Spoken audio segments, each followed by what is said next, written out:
What's up, ladies and gents? Welcome. Today we're going to be doing some portrait editing for Onitar. Well, editing, I should say porting, for the most part. So, obviously, we are still working on some of the lower level things related to the engine. So we can pretty easily focus our attention to the porting process. Let me see if I can get back to the file directory that I was at earlier. Here we go. So, yesterday I ported the advisor portrait. The process is pretty easy. I'm not sure how difficult it would be to automate so that I didn't have to actually manually do all of this for each portrait, but I don't really view it as like a really big issue. So, we're going to take a look at the rest of the portraits that we need to bring through. We do have a pretty convenient listing of them inside the MPQ rip that I have from StarCraft. And once we're done here, we'll take a look at what portraits I want to rip from other sources. And this would be stuff like what I'm already using in Cosmonarchy Brood War, as well as stuff that I had lined up to use but never got around to using because of one reason or another. So if we look at the all of these, some of these that have N in front of them are not actually very useful. It's stuff like the biker, which was never finished, so it's just like a single frame. The advisor, which is just a clone of the science vessel portrait, and actually, maybe those are the only two that are not useful. Obviously, there's the civilian, there's the critters, there's the resources. We'll grab those at some point. I guess I can grab the civilian right now. And so we'll copy this and we'll say civilian. So overall, this is a fairly simple procedure. I've got the folder structure set up so that we have however many we need, and then I can delete from there if necessary. So for example, there's only 3 fidget animations for the civilian, as opposed to 4 for most units, and there's obviously 3 talking animations. That's true for most units as well.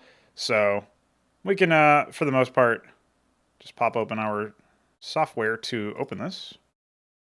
I have to set this to sort by type every time. I don't know why Windows always forgets this particular directory. It's not like I'm going to a different one. But, you know. All right. So I'm not sure if we can convert each one of these. I think we can do one by one. Sure. I guess I just hit close, save, save. Yes.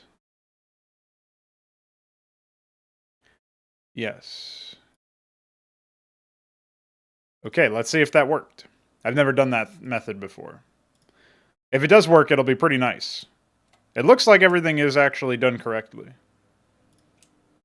It's a little bit, a few too many clicks for my money, like confirming the deletion of a file and stuff, but...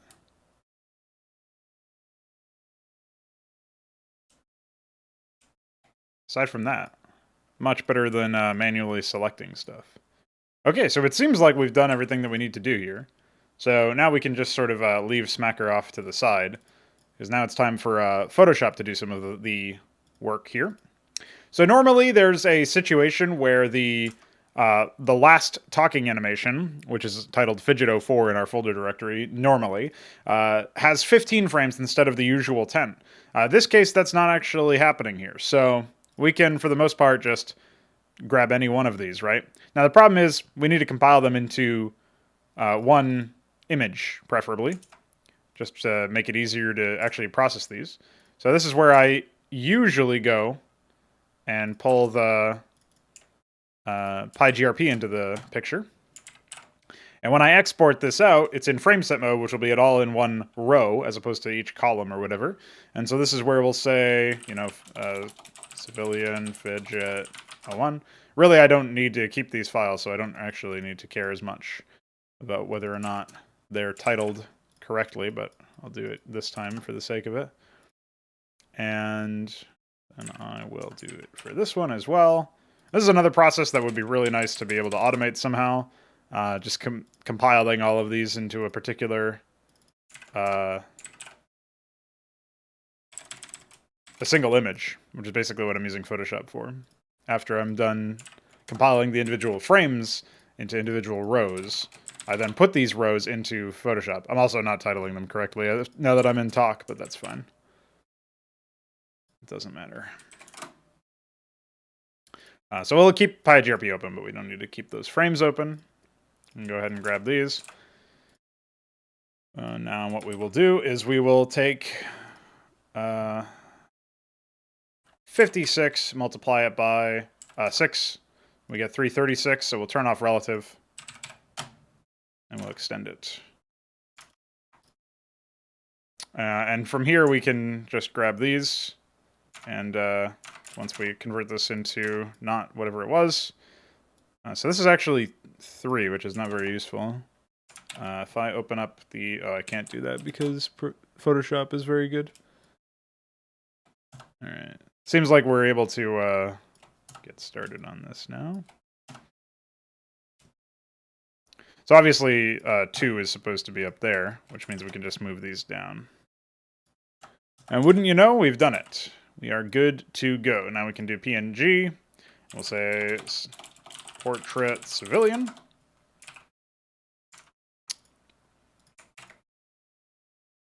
And if we go over to Cosmonarchy, Assets, Sprite Sheets, StarCraft, Portrait, Terran, we can put this in here as Portrait Civilian. Because I actually have it organized that the civilian is a Terran unit as opposed, or a Terran character as opposed to a neutral thing. So there we go. Civilian portrait is taken care of. For the most part, we still need to define its sprite sheet here, which is actually pretty easy. So all we'll do is we will duplicate the advisor. We'll say civilian.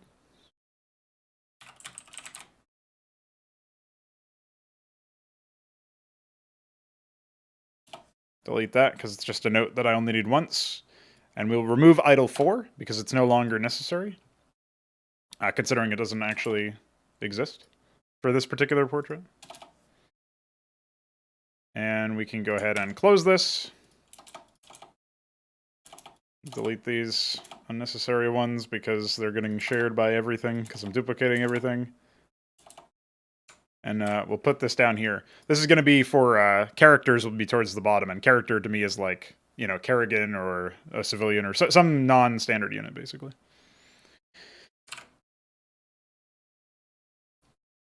Okay. Now we can jump around a little bit here. I wonder if it's Z-Bug guy. No, it's Z-Infest T. So when they named the portrait correctly, but not the other guy. I mean, it's still called ZBG, so Z-Bug guy. It's pretty funny. Oh yeah, and then the cleanup over here, I usually just delete these solid BMPs. So we'll say Infested Terran. I'm naming these after the Brood War names as opposed to my names. Obviously, there is no Infested Terran in Cosmonarchy Brood War. So here we can jump back up. Let's say portrait. Oh, we are still in Terran, which is pretty funny. So we'll move this out and we'll make a Zerg folder. Which means we can go back to portrait.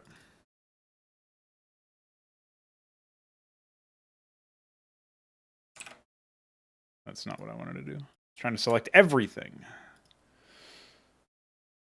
Yeah, well, actually, that is a system that I had Veek for. Vithrilisk Corrosive Touch.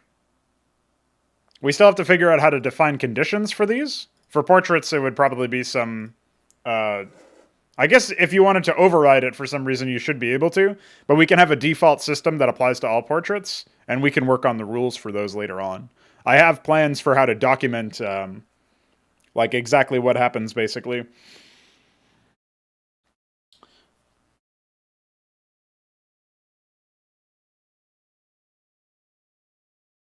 If you mean index equals starting at 0, this is something I did a long time ago, and I'm not sure if we even talked about it.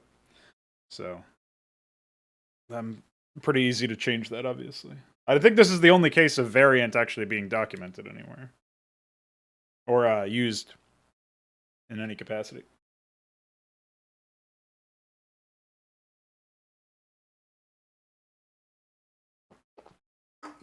And it's on a sprite sheet that we don't even have hooked up yet, because this is the like the corrosive spores that are sticking onto a unit. This is where we were going to define like what constitutes each variant. I vaguely remember us having set rules for this in the Brood War GPTP plugin. I'm not sure exactly what we're doing there.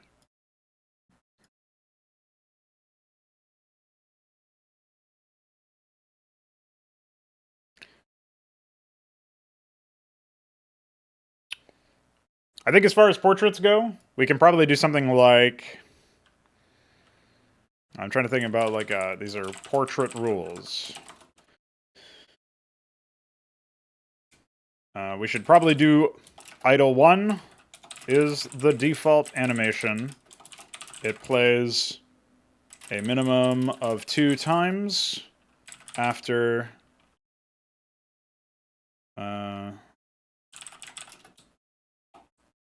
after portrait initialization and after talking finishes. And we'll say idle 2, well, let's say other idle variants must return to idle 1 at least, which must then play at least once before other idle variants can occur. I'll just say idle variants. I'm not sure if we want to do some sort of delay on this or not.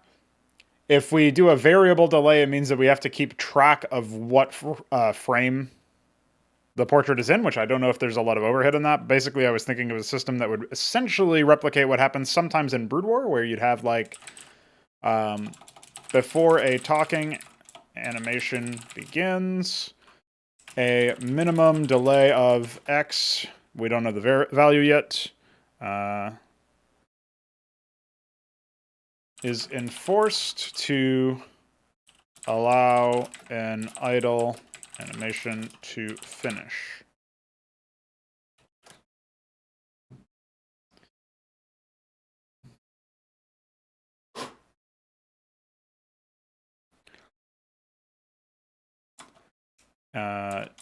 Just like with idle 1, talking 1 must play a minimum of 2 times after talking initialization before variants can occur. And variants must return to talking 1. I guess I should do capitals here. Makes it a bit easier to read. At least once between variants.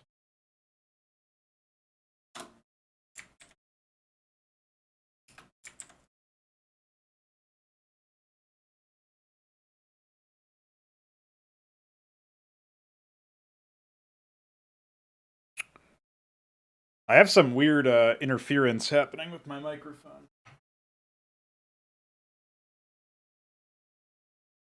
It's probably just some wires crossed somewhere, but it's kind of annoying.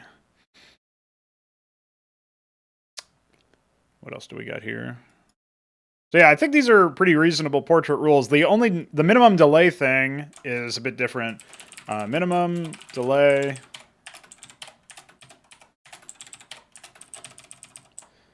Alternative, track portrait animation state and switch immediately if switch immediately after idle variant. Oh, I'll just say idle animation finishes. So basically this would be like having a switch point within the animation system so that you know, like, if I'm about to start a new... It would almost be like queuing the animation, I guess. Could conceptualize this as queuing the animations and talking anims. Take priority, or something like that.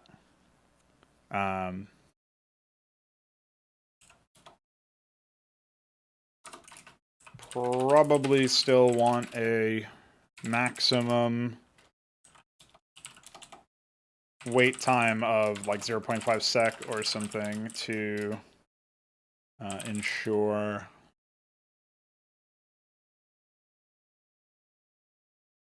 this unit actually speaks.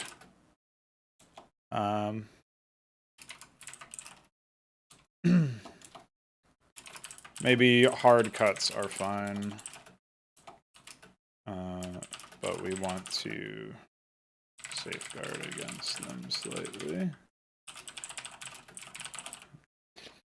So this is, I think these are basically reasonable rules. I will send this over to the Vikener for now.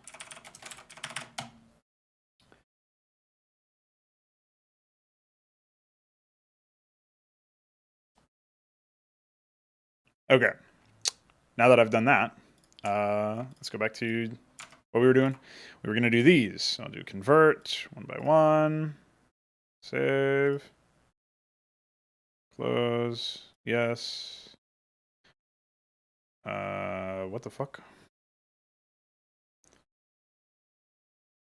Portrait, Zerg, infested. Oh, it's probably something really stupid where the... I can't cancel. Yes. Yes. It's probably something really dumb where, like, there can't be a space in between the file or something. So let's do that. 1 by 1, okay. Save, yes. Save, close, yes. Yes, yes. Okay. Go back here. Sort by type.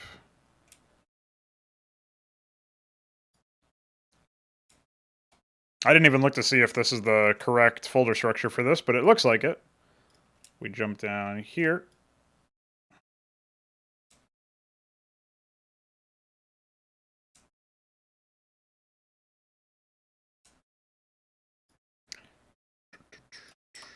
Delete those. We can pop these open.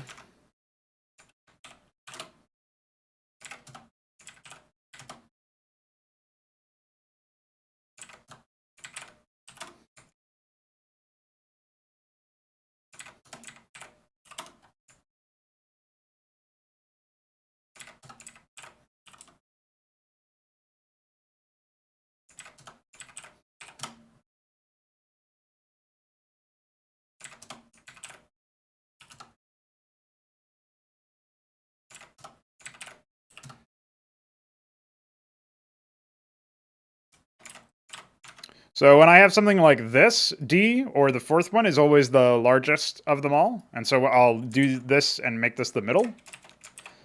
And then I obviously have to make it 336, like we talked about earlier. And then I basically just drop this in here, right? So we've got A, B.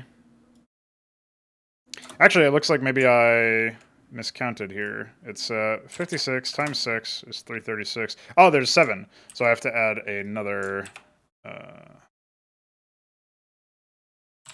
do another 56. That was my mistake from the previous calculations, but that's easy enough to resolve. This is E, F, and G. And it looks like we're off by a pixel somewhere. There you go. Figured it out. It's a bit finicky. That's why it would be nice to, you know, it'd be nice to resolve that stuff. So here we go. Portrait. Cohort. What's up, Fagudo? Hope you had a Merry Christmas.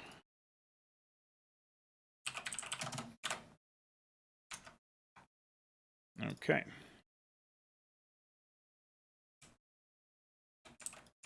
Do this. This is spliced cohort. Oops. Cohort. Shared. And then I guess we can delete this note from here. All right. N now has a portrait in the game.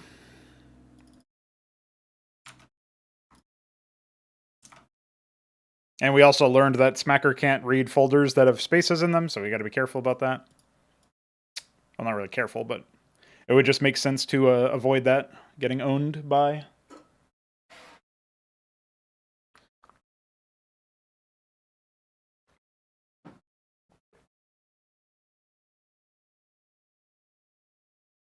Not sure if we want to bother with the critters, TBH.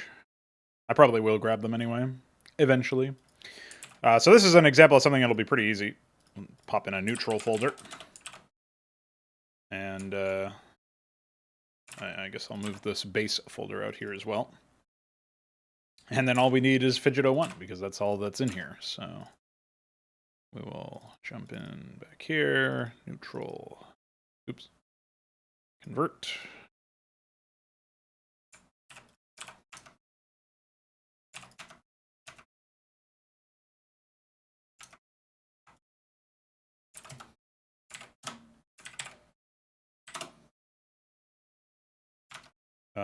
Oh wait, and we should close that instead of doing what I was about to do. Where am I?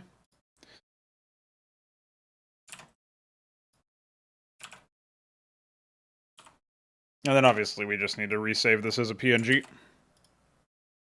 I guess I'll unindex it first. We'll say portrait, Magmite. Obviously it's a bit more than that, but whatever. Say neutral.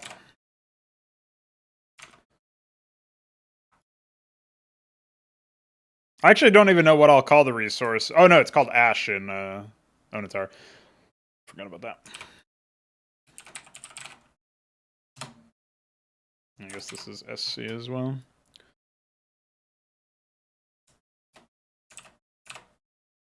This is Magmite. Although, I guess I'll call it Mineral instead of Magmite. Just because we're still in the StarCraft stuff. Is this the same? 1, 2, 3, 4, 5, 6, 7, 8, 9, 10. I should have just measured the frame, the width. Because if it's 600, then, and frame width is 60, then that makes sense. Okay, so that's done. Let's go into, I guess we'll do gas while we're here. Gas actually notably has distinct portraits depending on which kind it is. So we have, that's kind of interesting to me. So we'll do Vespine Terran.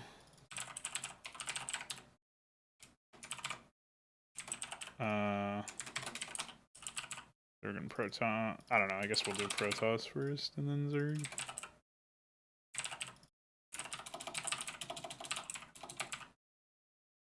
It's the same syntax for all of them. We'll jump into here. Oh yeah, I guess this should be mineral. I'll go ahead and grab this. Gas Terran.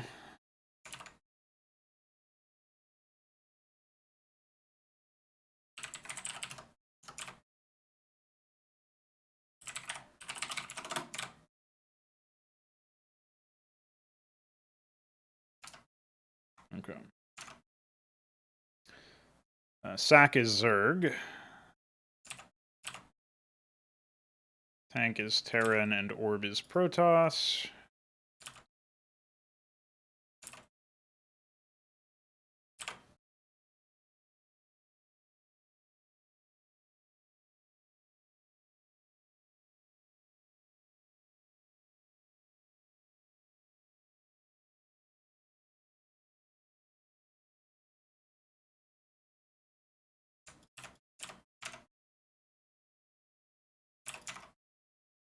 We don't yet have a way to actually show these, but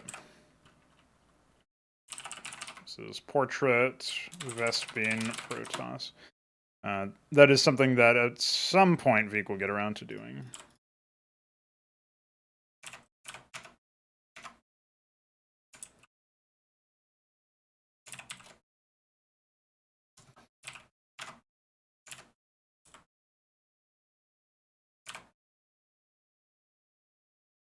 Whoop, that's not what I wanted to do.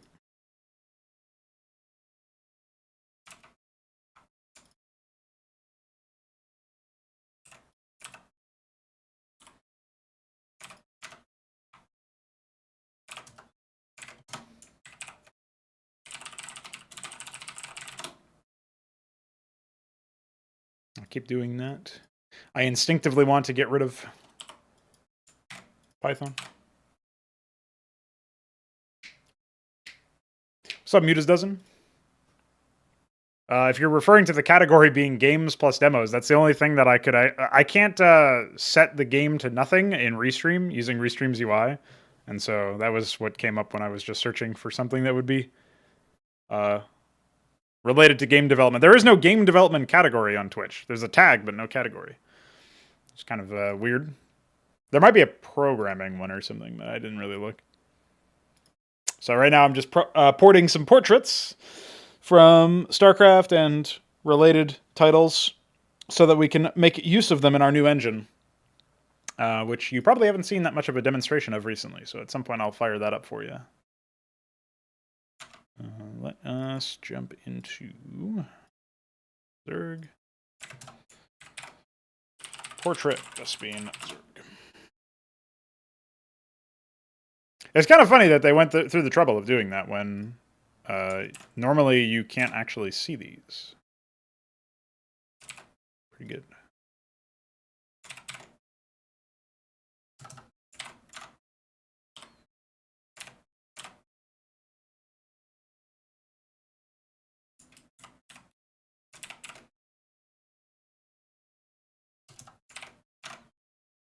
But anyway, I hope your Christmas was well. Hope you got everything you wanted. Unless you were not a nice boy, in which case... Alright, that stuff is taken care of. I guess if I'm just working down the list, I'll jump on the bad crit bandwagon here. We'll go into, I'll say critter. Yeah, whatever. Badlands is Rhinodon. We'll make one for Ragnarsar.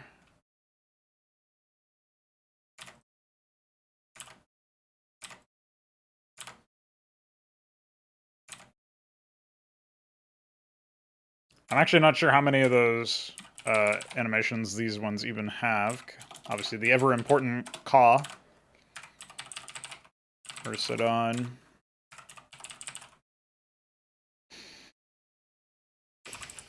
There's the Scanted.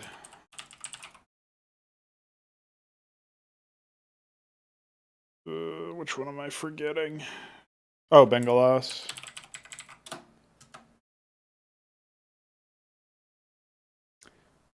Yeah, I think so. I got a lot of good stuff. Mostly like little shit. Some clothes, which I'm always a fan of, because that shit's expensive. For some reason. New pair of shoes. Money. Always a good one.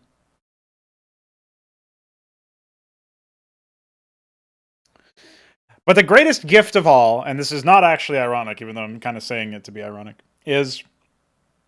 I'm saying it in what would easily be construed as an ironic way. But the greatest gift of all so far has been the fact that I am incredibly excited for 2022 and where we're going to go as a game development studio, entering into proper production of our first title. After January, anyway, we'll be full steam ahead on that one. So we'll see where things go. But I'm looking. I'm feeling pretty good about this stuff. I think we're looking pretty good.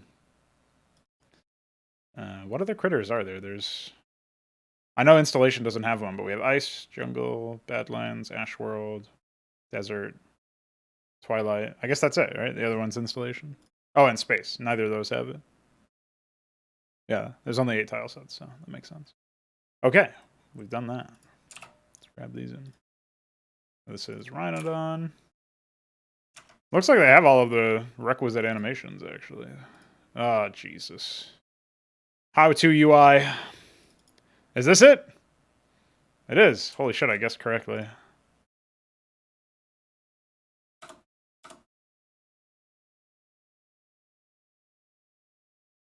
Software and game development is actually a category. Holy shit. In that case, I guess it's like a joint category, and for whatever reason didn't come up. See what I can do. I'm editing my stream from a different Twitch account because on the account that I'm signed into my stream on, it doesn't actually work. So. All right, let's do software. Oh, wow, holy shit. Who would have guessed? Yeah, on my current main daily driver browser, it doesn't actually work anymore. The stream manager specific, I can watch stuff fine. But if I try to load my stream manager, this is what I get. Pretty useful. Meanwhile, I can go and watch stuff. You know, I can do like...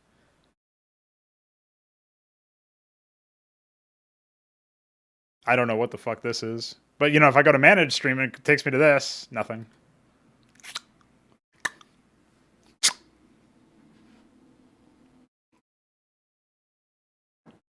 Anyway, thanks, Hoopy. Maybe more interested people will show up now that I've got the category. Maybe not. And that's fine, too. Let's get these fucking portraits done, boys.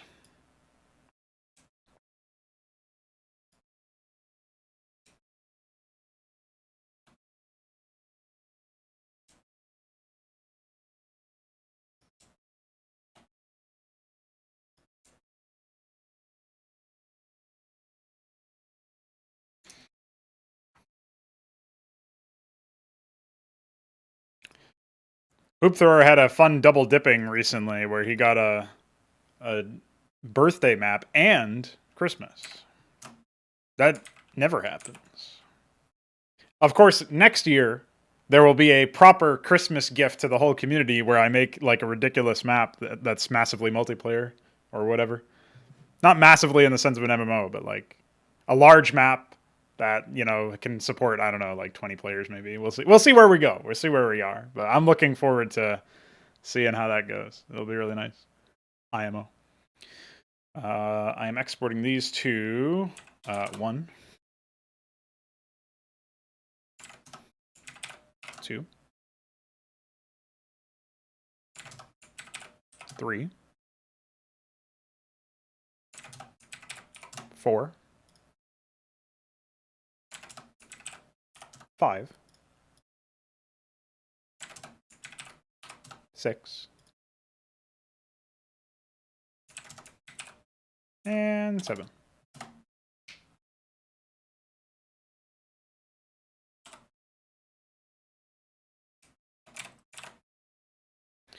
So once again, we'll grab 4.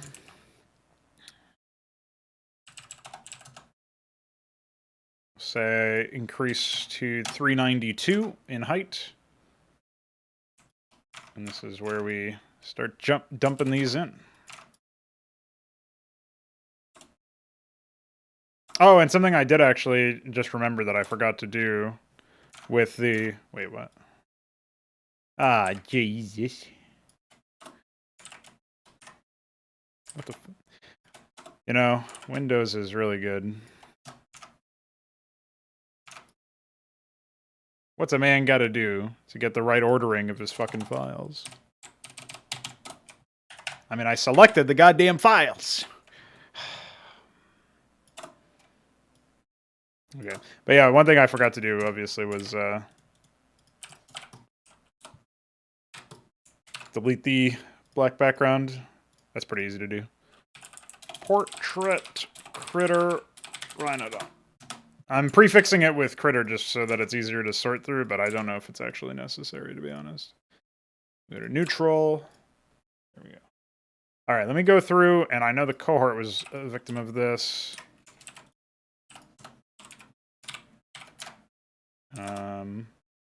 Looks like the Maverick was as well, even though this is a super old one.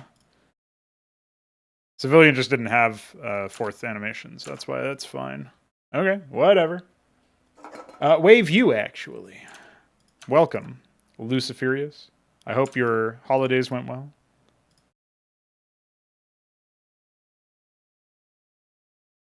Jung Crit coming up next. And delete these. But first, we should actually process the critter one. It actually uses the same syntax as the... let's see. Rhinodon portrait. Critter Rhinodon. And this is control. And I actually forgot to correct the directory lookup here as well. Fix that. Okay, there we go. Let's jump to... I'm guessing this is the first critter. It sure fucking is.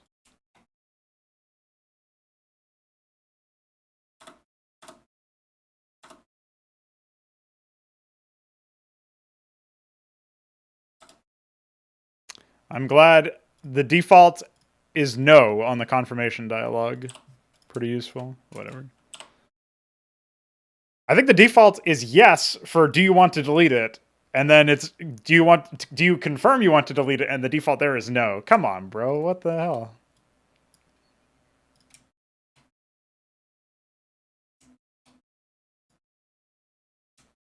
Maybe that is like some setting I can update, but user settings were not actually too common with software that's this old. So, at least in my experience. Well, at least I got my cat.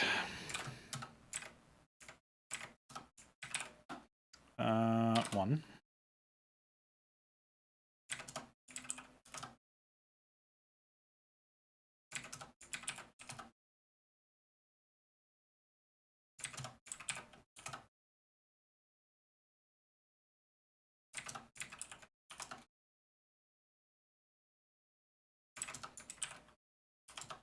It's kind of funny to me that the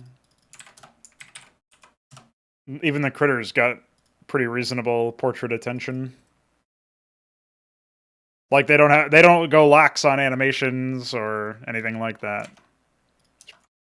Pretty funny. Let's pull these in.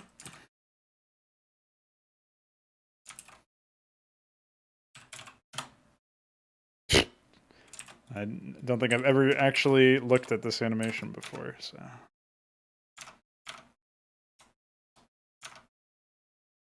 All right, we actually have to select from bottom up, or otherwise it'll get the order wrong, which is a classic.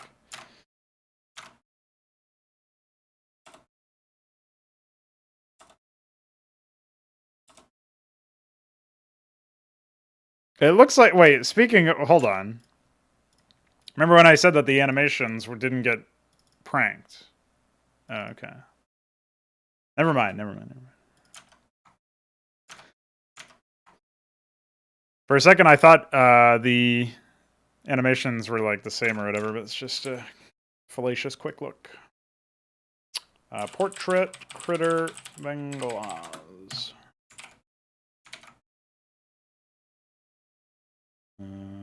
Okay. Shove that in there.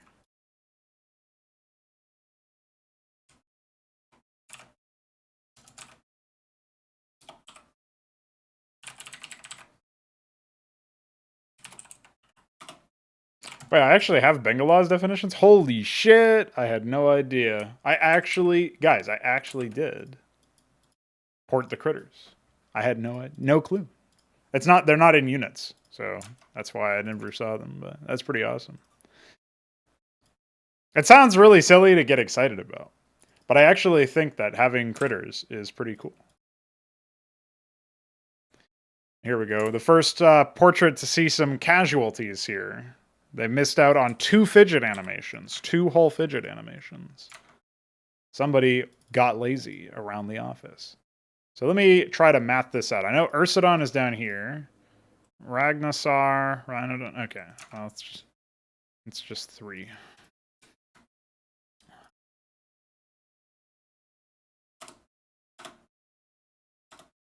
All right, let's keep track of this. Do you want to delete it? Default yes. Delete the file? Default no. Classic. It's not really that big of a deal, but in terms of like, oh no, I have to delete one extra file, but manually. Or one extra click. But it definitely doesn't have to be there. It's definitely unintuitive.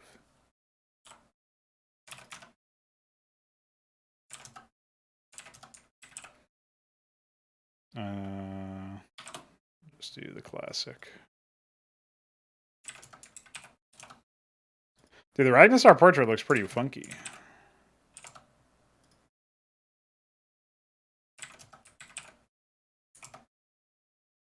Huh. Huh.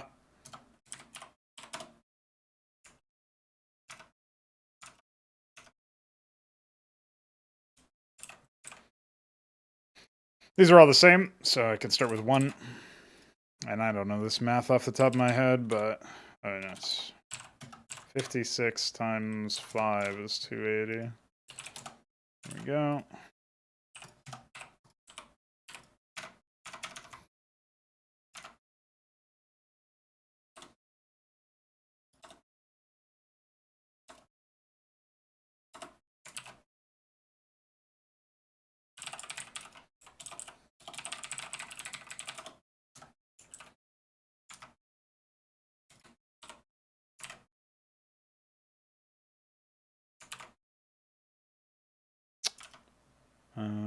Okay.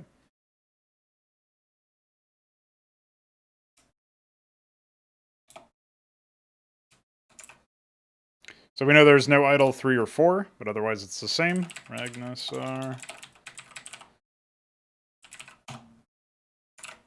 Easy enough. What's up, Patrick? Welcome. Merry Christmas. A couple days late. But you know, since I didn't see you. I know we're 3 critters away, but I'm in Stardat and not Brewdat, so I actually don't have access to that unless I open up another tab and jump into Brewdat, Portrait. There we go. NLC! Has to be in all caps for some reason.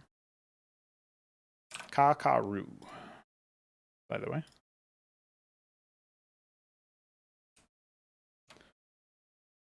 This one certainly got all the attention.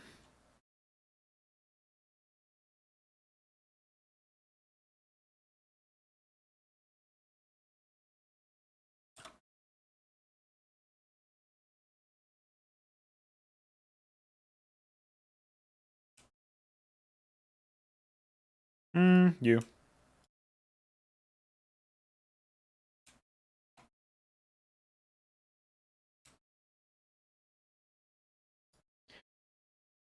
Man, these file names are wacky.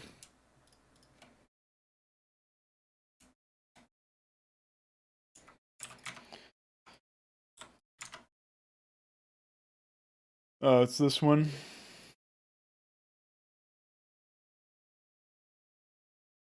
Wasn't even the right Luciferius.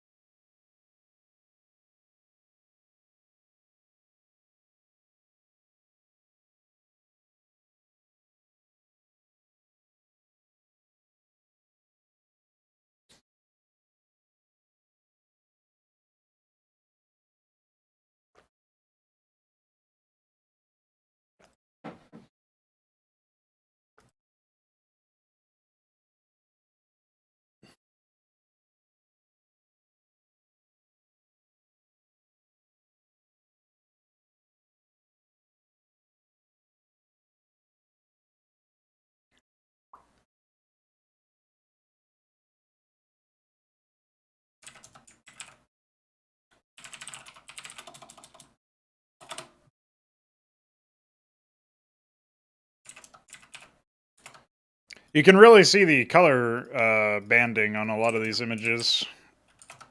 I've noticed the palette does not really comply with a lot of them. It's too bad we don't have the source for these lying around.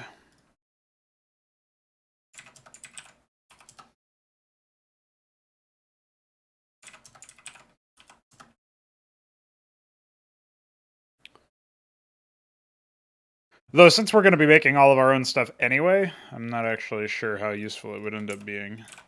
Interestingly enough, this is another case of all of them being the same length. So, oops, that's not what I wanted to do. 56 times 7. Oh yeah, 392 is the classic. Let's do this, 392.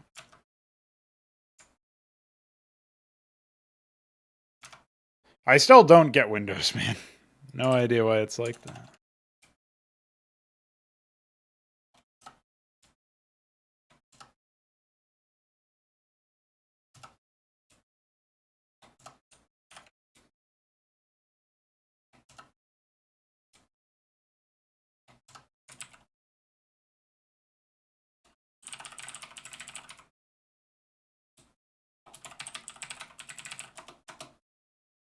What's up, Knight of the Realm? Knight Zero of the Realm. Hope you're doing well. Hope you had a good holiday.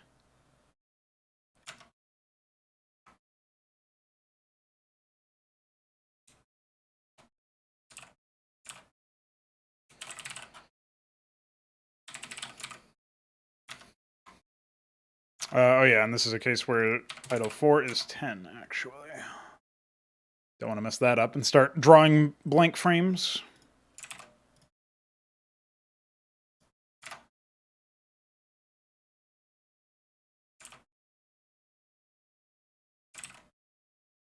N red crit, by the way. All right, we'll smack through the last of these critter ones and get back to the other stuff we were doing.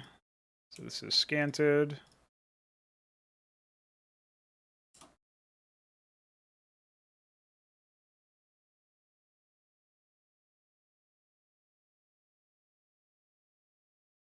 We'll do Ursidon as well through this tool, since it's kind of annoying to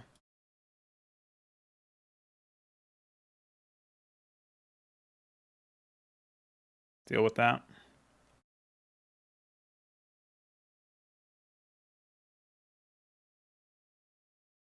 Okay.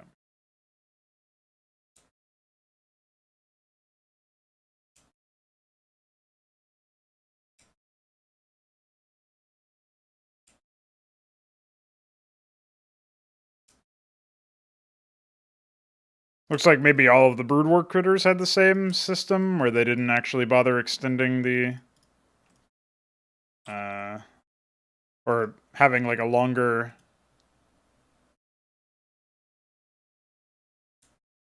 setup there. The fourth fidget animation is usually 15 frames instead of 10. Usually. It feels like once you've got all of the stuff in place, it should actually be relatively simple to get everything done up. You know, you just animate them, right? Just, in air quotes. So I'm wondering why they decided to skimp out there. But I suppose on the bright side, at least they do actually have a complete suite of animations. Whereas some of the critters and other units just don't. So...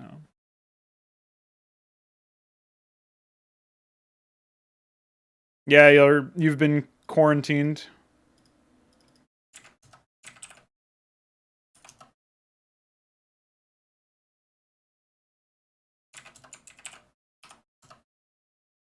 It's a good thing we have a system in place.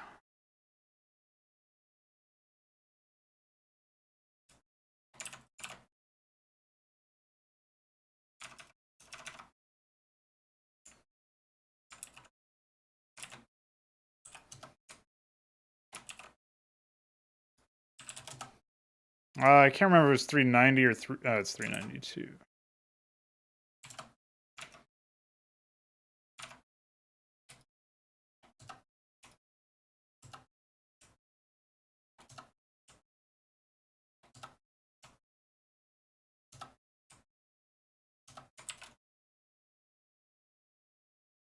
critter scanted.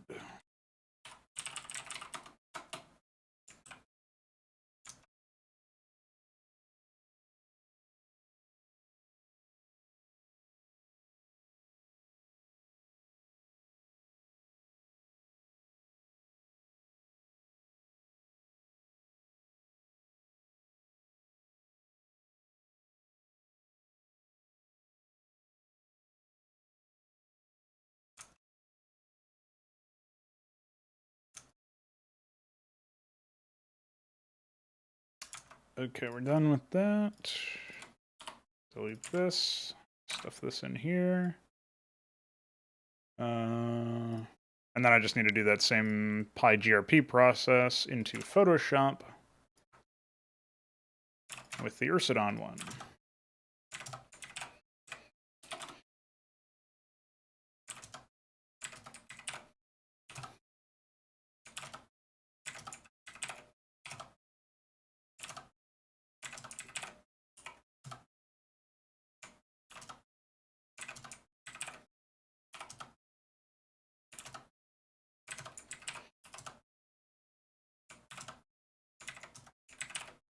The Ursidon portrait kind of makes me think that there was something more complicated going on with a few of these, where they had some sort of particle system in place. Maybe that was added in post or something. It's hard to know.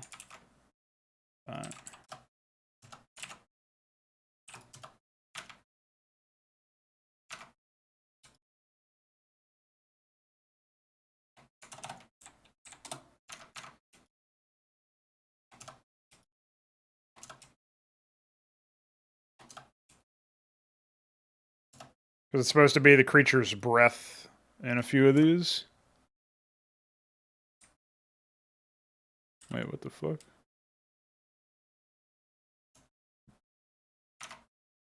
Oh, I see. So we have a case here where the last one is like maybe one extra frame or something. I don't know. Let's do a width 60 extension and see if that works. That's interesting.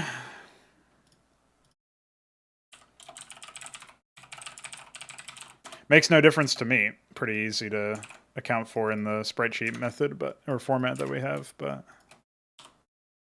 funny that that's the case. All right, so now we need to account for these new portraits. Let's do a duplicate. So scanted.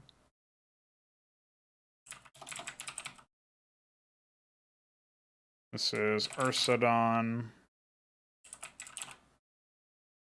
And this is row count 11 for talk 3.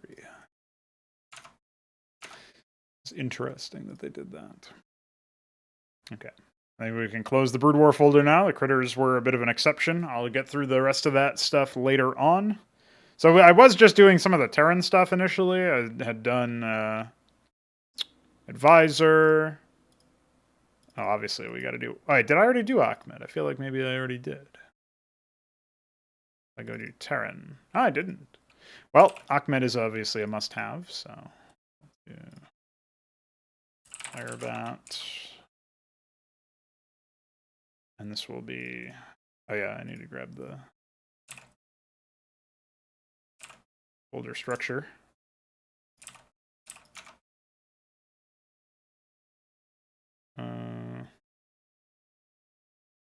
Oh, I guess I can just navigate there myself. Convert. Oh, wait. Actually, I don't really know what the difference is here. If I save this, I close, I hit convert. Oh, I see it. Yeah, that is actually pretty annoying. All right, so we do need to, in fact, do this through the other way. So we'll do one by one. Save, yes. Save, close, yes. Yes, yes. All right. Type.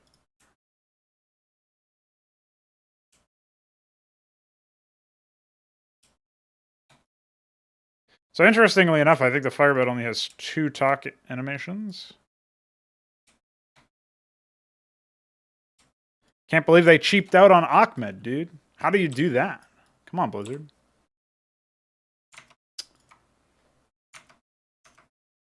All right.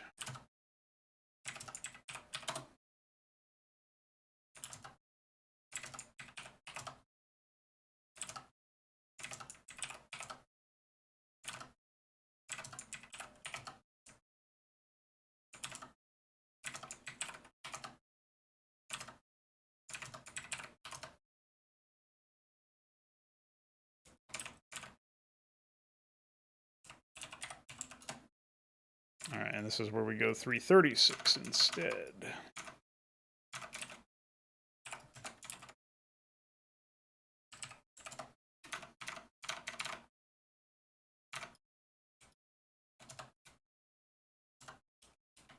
We'll cancel that one.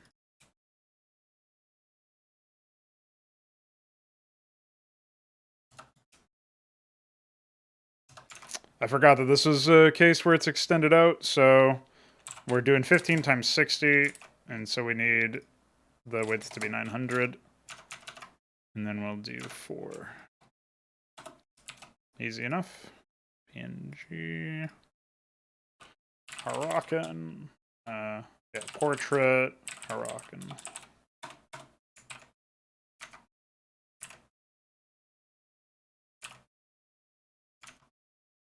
I think it's all A's, actually, but I can't remember.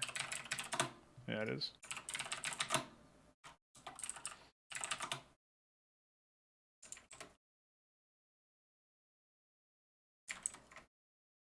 What's up, Mile Man?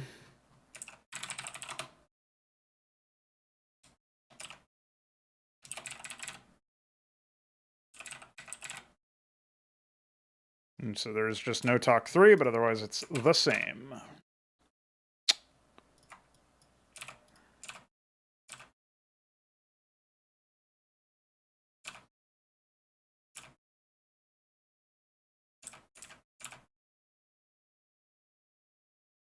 I had meant to add these little comment sprees for the sake of obviously keeping track of what's going on.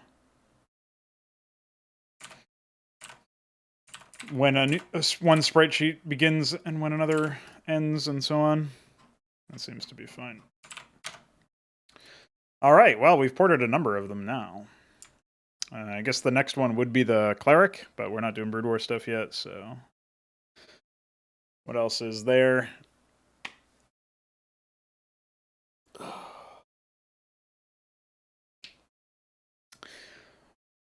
Yeah, I mean, there's only so many that are necessary, right? Rather, there's only so many in general. So...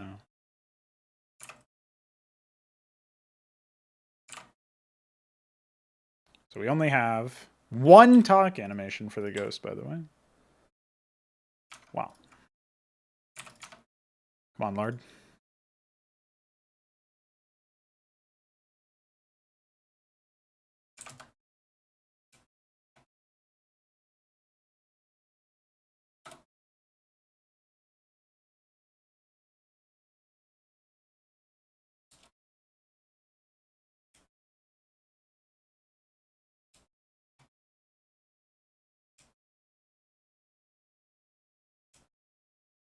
Oh, this one's got all sorts of different... Wait, no, maybe I'm just stupid.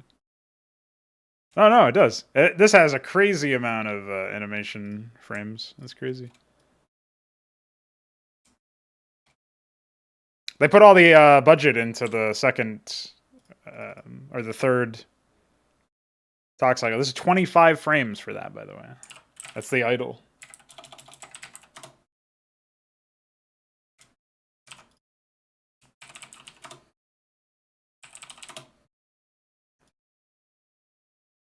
So idle 3 is a whopping 25, and there's only one talk.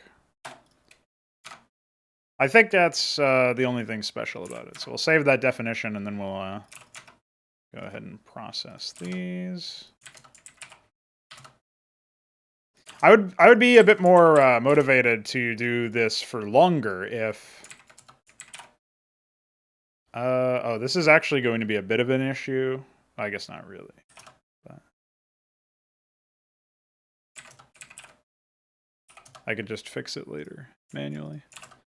But yeah, I'd be more motivated to do this more often or whatever if we actually had the portrait functionality in, but it's not something that Veek has gotten around to just yet.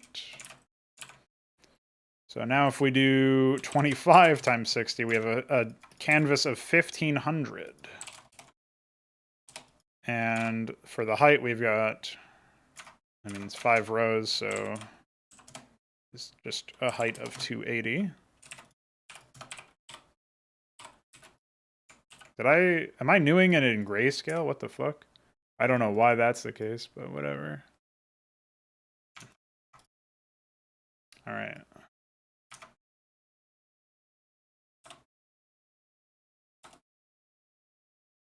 We'll put that off to one side for now. Oop. Of course, moving it up is variable because of your zoom. Okay. So this is the bad boy.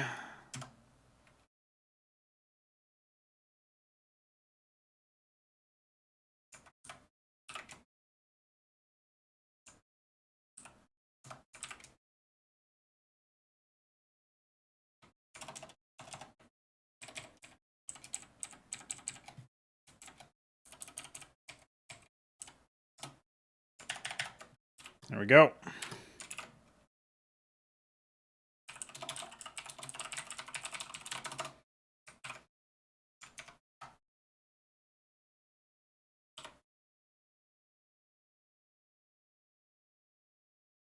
I'm not sure where I just saved that.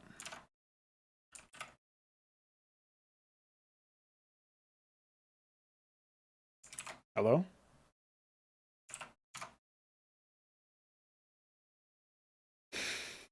What the fuck? Did I just delete it by accident? Oh, I made a new file, and then if I save as, okay. Back in the Firebat directory. What a wild ride. There you go.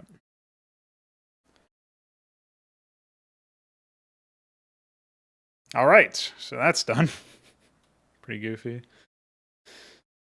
I guess I could just go in alphabetical order. There's not really much of a reason to do anything else. Battle Cruiser.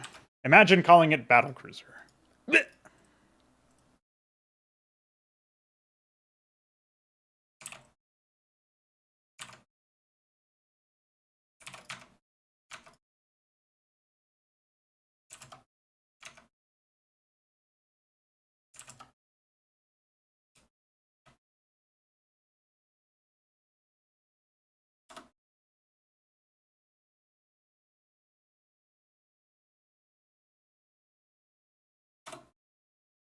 I have to do everything with my mouse because default enter key is not going to help me out in many respects. So this is a return to normalcy for the Battlecruiser by the looks of things. 10 frames for everything except for the last idle variant where he has 15 frames. Pretty basic stuff.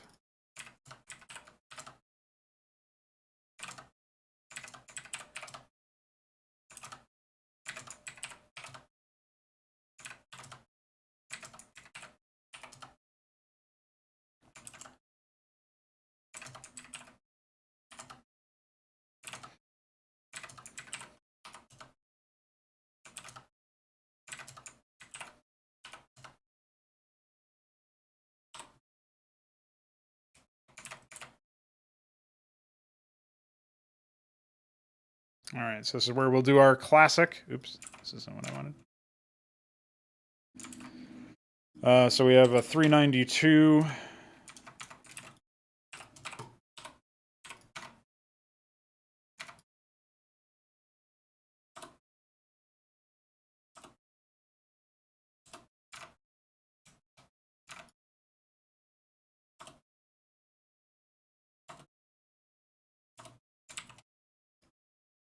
And so this is Portrait Minotaur.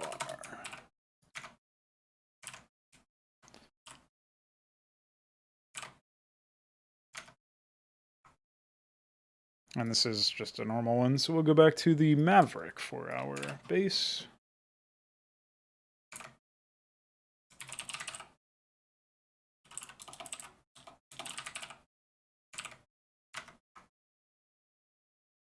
Cool.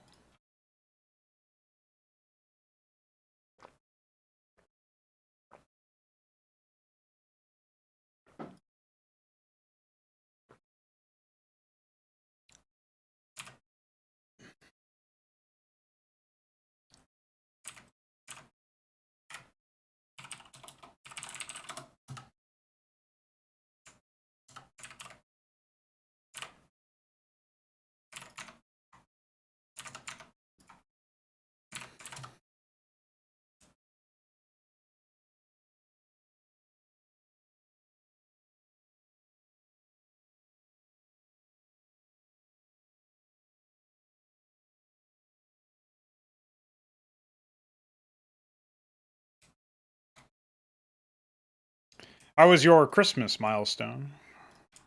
You get anything good?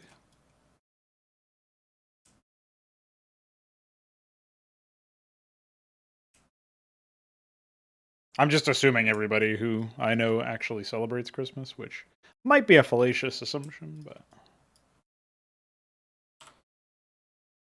usually an easy assumption to make.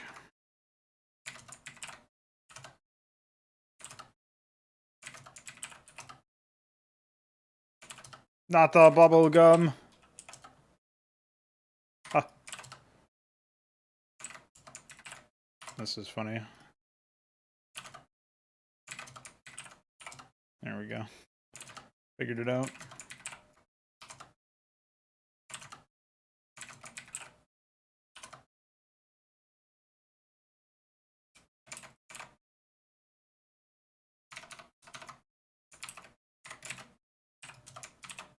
So we got 3. Good job. 392.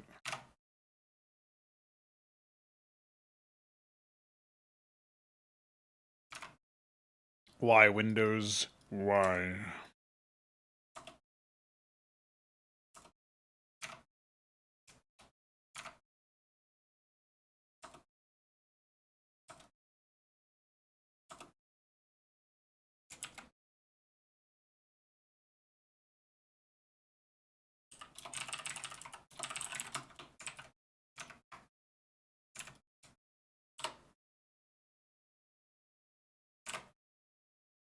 Okay.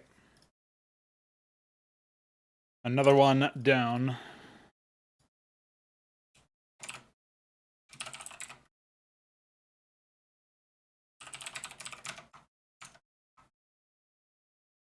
Alright, so we've done Advisor, Battlecruiser, Dropship, Fireback Ghost, we need Goliath, we've done Maverick, Marine, we haven't done Wraith, we've done Mason, we haven't done Spider-Man, Tank.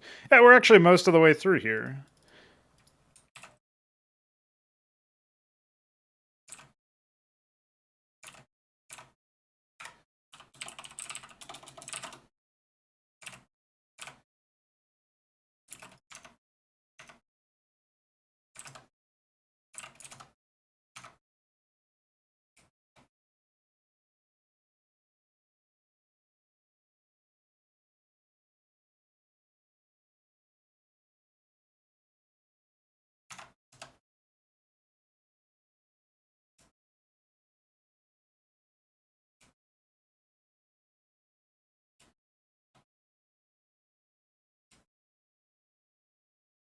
Oh, I actually don't have some animations here.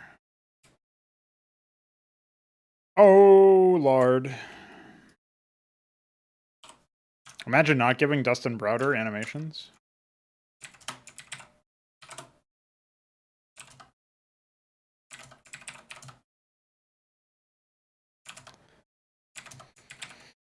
It wasn't initially Dustin Browder. I think maybe it's the mercenary Goliath in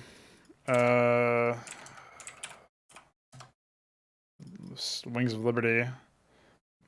But there's a Goliath somewhere, and it's Dustin Browder. So these are all the same size. This is a 280, I believe. If I remember correctly from the ghost.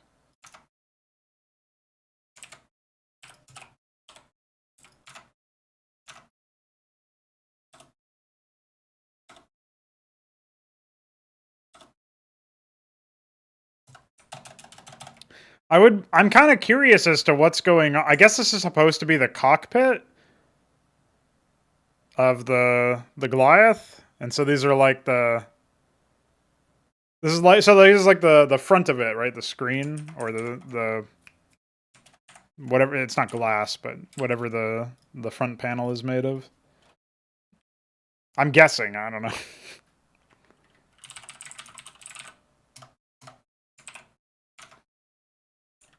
Maybe that's what they were going for.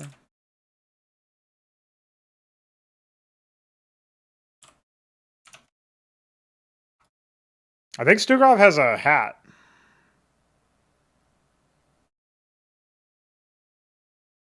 I'm pretty sure that's what he's wearing. Just a hat.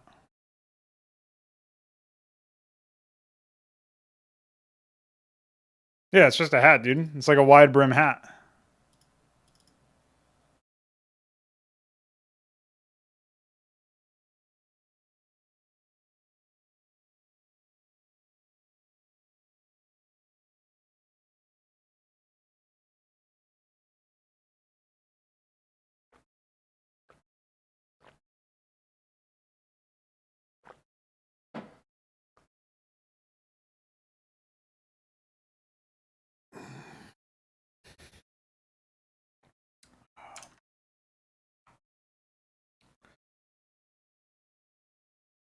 I don't know. Let me see if I can... If I just look up this, maybe I'll get something. I want literally just a screenshot. This is all terrible. There's him without a hat. Where's his hat?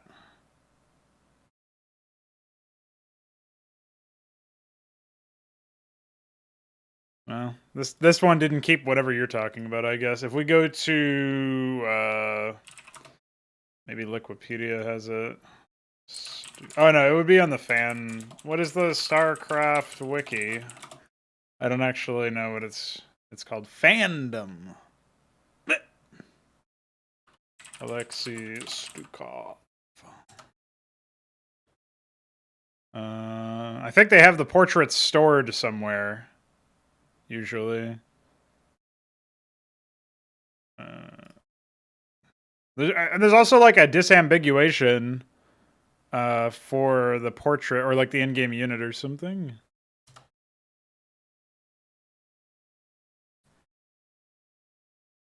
There we go. I don't see a cone here, bro. He's got a glass in one of the animations because he's always drinking vodka.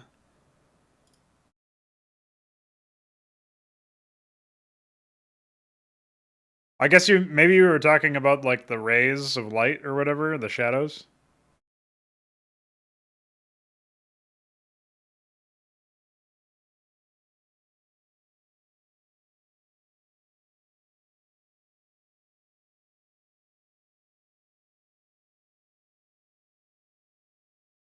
I don't see any cone anyway.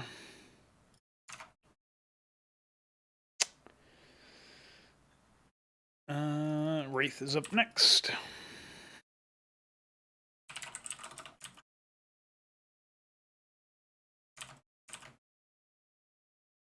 Oh wait, I didn't actually do the Goliath thing correctly yet. So this is Goliath. And we have... What was in the Goliath? We only have 3 fidgets and we have 2 talks. Which puts us at... Talk 2. Okay. That's done. I'm doing Wraith next, which I think is...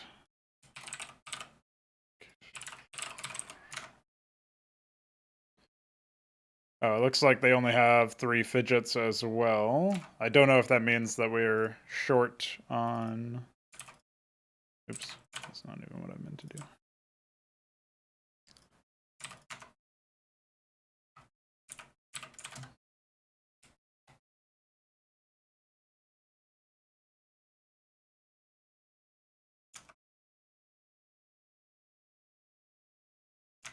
What? Alt tabbing breaks it?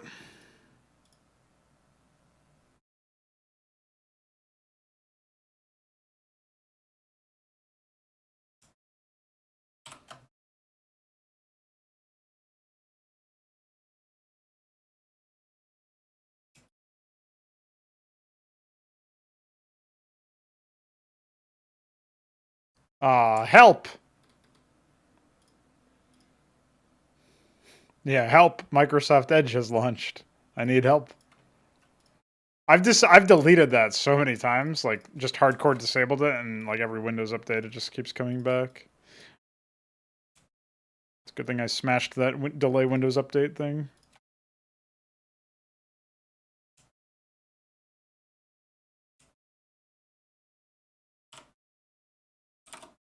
Okay. Yeah, it looks like we are in the clear as far as, like, all of them are the same, so we'll check that in a sec.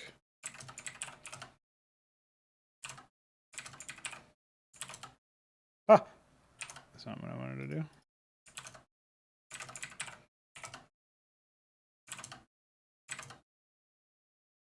What?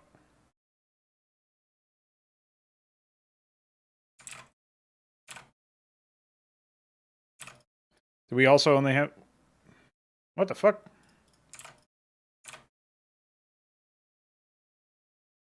Dude, something weird's happening.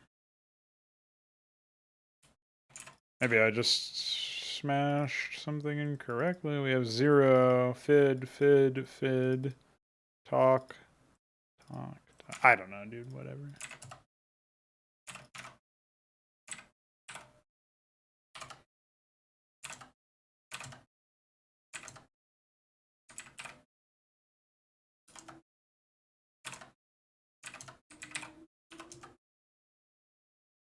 Oh, I think I had just created a duplicate of one of these.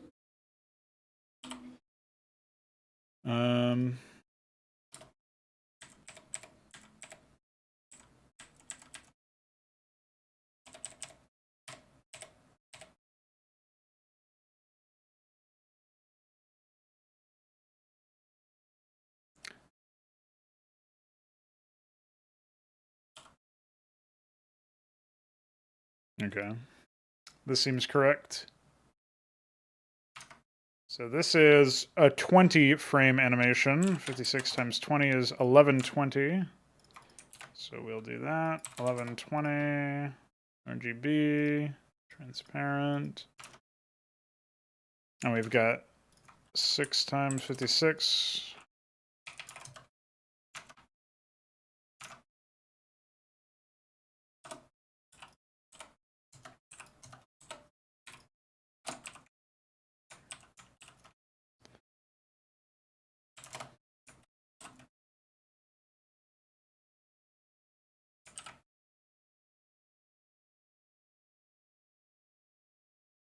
Did I do my math incorrectly? Is this more than 20? What is this? It's exactly 20. The width is 60.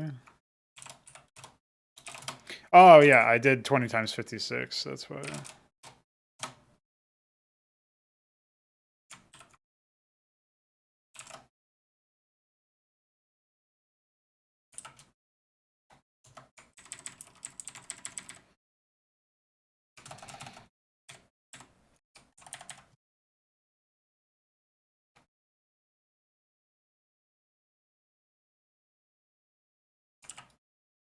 Okay. That was stupid.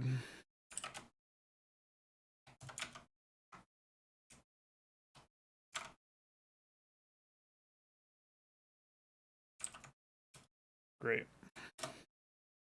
It's fucked up again.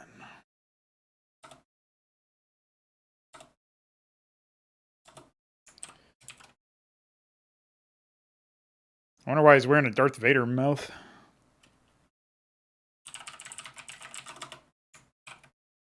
That was needlessly complicated.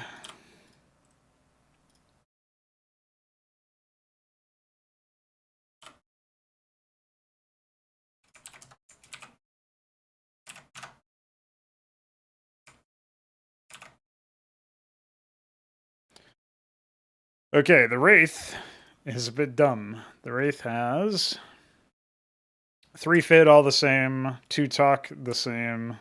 Wait. I think I fucked something else up somehow. Oh wait, no. Maybe. Probably not. Where am I going? We've got Wraith Portrait. Get rid of this. Yeah, okay. That's fine. We figured it out. So now we have Spider-Mine, Tank, Science Vessel, Vulture, and then the vanilla turret stuff is taken care of. That's probably where my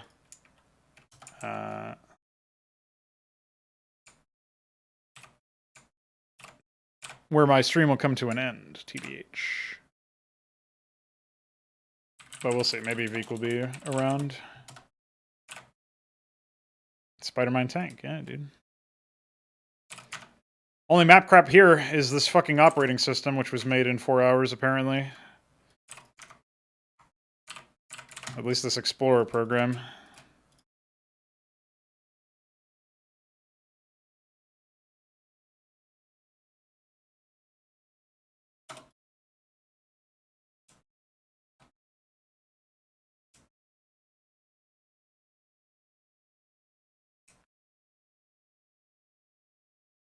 Well, I was just saying, I'm only planning to stream for about 2 hours, but I might do less than that.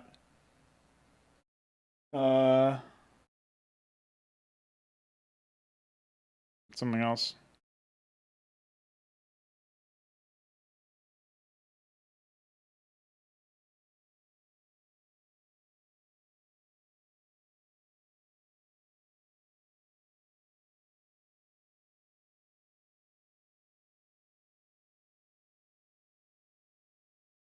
Hold on, I'm just looking at some emails.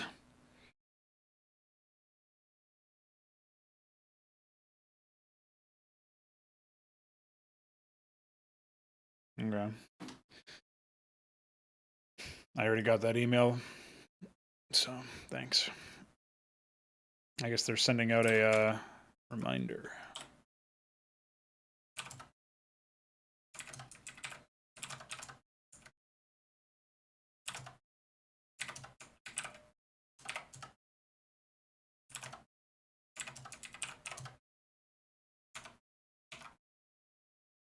These are also all the same. Oh yeah, classic.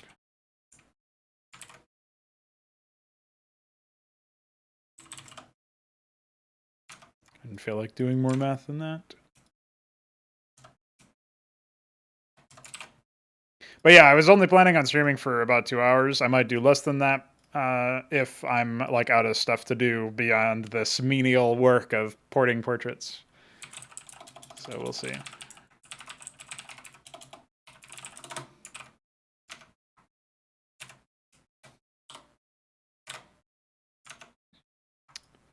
So we'll do... okay. Spider-Mine portrait. Spider-Mine. Idle, idle 2, and only 1 talk, and they're all 10 frames. Easy. Next.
All right.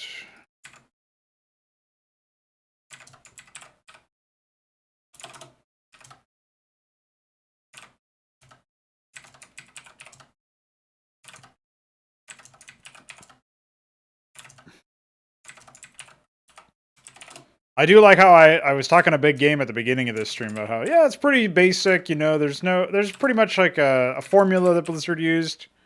And it's pretty consistent, and then I want to say like half of the assets we've processed so far are not like that. Also known as dumb. Let's do 392.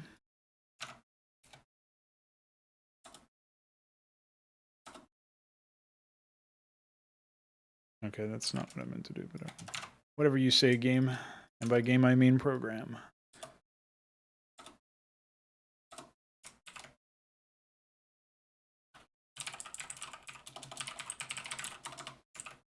Oh, and of course it's called Phalanx. You know what I mean? All right. Maverick Portrait. Goliath. Phalanx.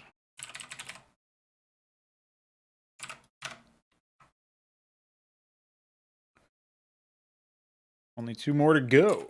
Pretty cool. I guess I'll grab the Vulture one out. Obviously, there's still some Brood Warrior stuff, but do those later. What do we got here? Missing Talk 3. This one has the full suite by the looks of things.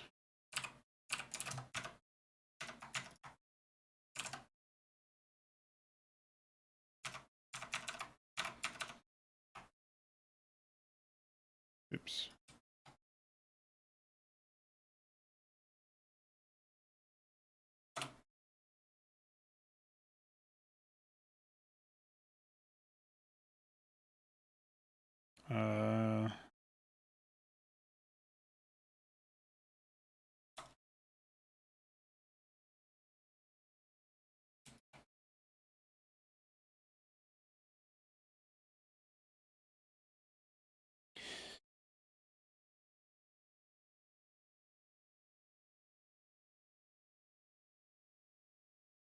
All right, we'll close this for now, since these will be the last 2 I do.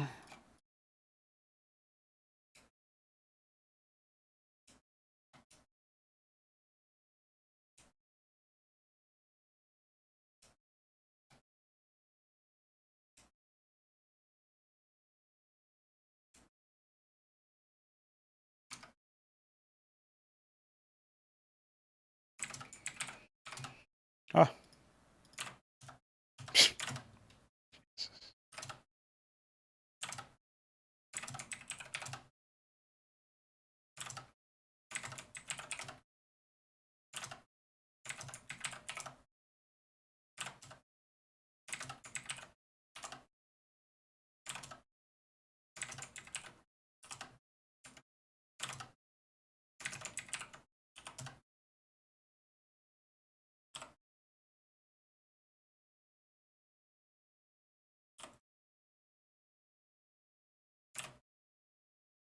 Oh my god. Destroyed. Let me finish organizing these and I'll get to your question there, Milestone.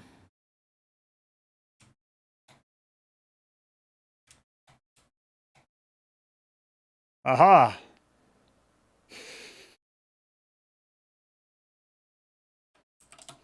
This one is, believe it or not, 16 instead of 15. I don't personally think that you should constrain yourselves to an arbitrary frame count, but it is kind of funny when Blizzard almost always does it and then changes it.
wonder why sometimes that's solution that I've been going for that works and sometimes it doesn't. This is Seraph.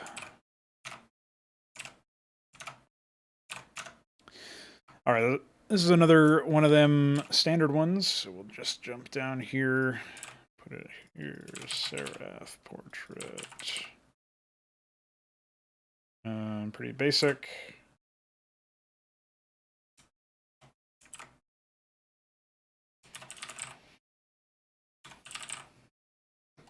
Ultra Idol 4 is 16, missing talk 3. I'll stuff it underneath or above Spider-Man. All right, so our portrait work is done for the day, I think. Pretty nice. Git add, git commit. Import several portraits. Kind of vague, but whatever. All right, that's up now. And create some folders or whatever for remaining Terran stuff. So I know I'm gonna need Medic and Valkyrie, Alexei Stukov. Oh, I didn't even touch the heroes, so it's like Jim Raynor, Gerard Dugal, Sarah Kerrigan, Edmund Duke, Arturus Minsk. I think that's all of them. Missing Duran, of course. Samir Duran.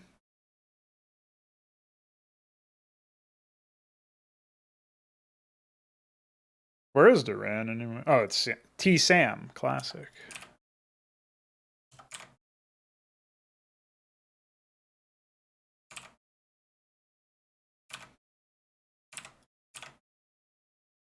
Medic. Dugal.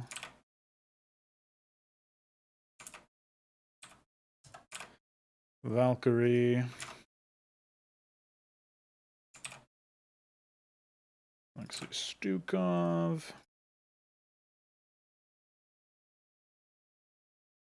And then obviously I need to go back to the other one. And they are all you. That's Infested Kerrigan. Jim Raynor. Yeah, Francisco Gasca.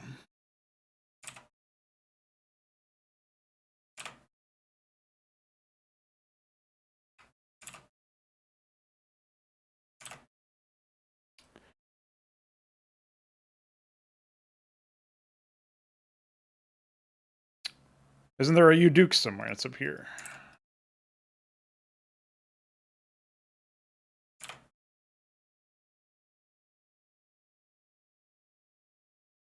Okay. All right, well, I've got this prepped. Obviously, the top priority ones are the Cleric and the Valkyrie. I'll do those later. What's up, Shambleman? Welcome.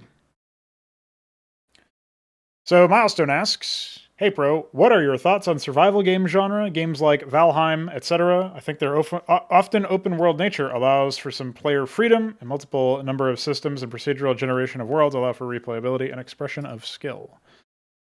Well, I haven't played Valheim specifically, and I haven't played a lot of the games that would probably fall into the category of survival game genre.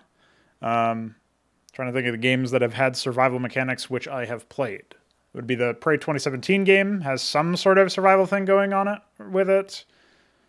But not really. I didn't really feel that when I played it, even though it's classified as it when you look at like the Wikipedia page or whatever. What have I done that's been survival-y? I haven't played PUBG or played like one game of Fortnite. And those have like crafting mechanics in them or whatever, but that's not really survival either. So I don't have a lot of first-hand experience with the genre is what I'm getting at.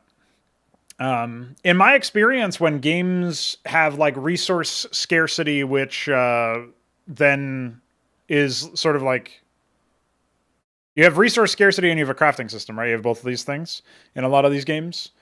That usually ends up being just grind, if you know what I mean.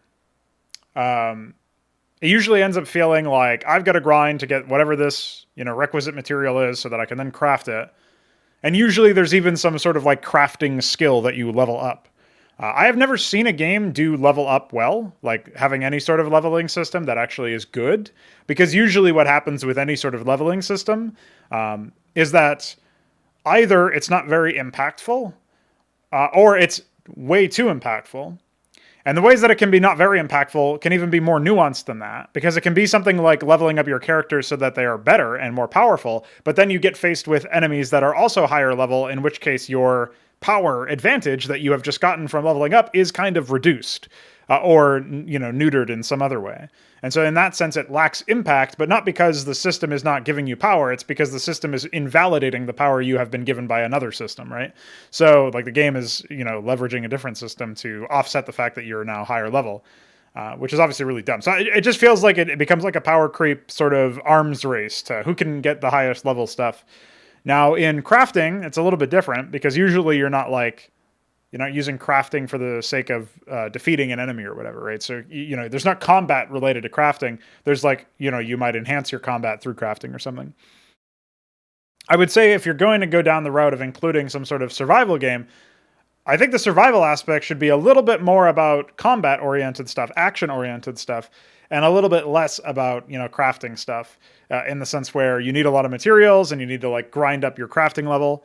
The crafting level examples I've seen before are like, if you have a high crafting level of a certain thing, you can, get a better break point of something. So if your crafting level is at least 3, then the weapons you craft will have +3 damage. I don't know what the case may be, right? So that might be an example of where you're leveling up your crafting so that you can get better things. I think instead of doing that, you would just have, preset equations where it's like A plus B equals C. And so like item 1 plus item 2 equals item 3, stuff like that. Or you would go you could also do something super freeform. I guess Borderlands kind of has this thing going on with it where you can modify weapons using other weapons and stuff. So, or I don't even remember if you could manually modify your weapon, but I think weapon modification was in there somewhere.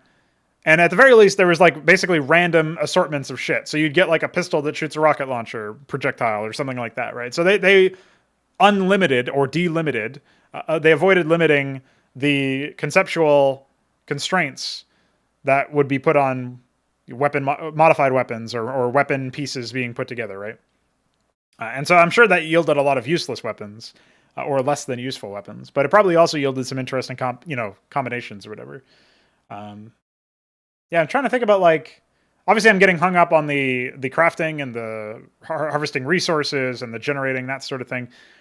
I personally don't find that kind of gameplay very interesting. The idea that I'm going to build out my own hut and, I'm going to build up my house and I'm going to equip it with doors and I'm going to do all that stuff. Ark Survival Evolved, I guess, could be considered an open world survival game.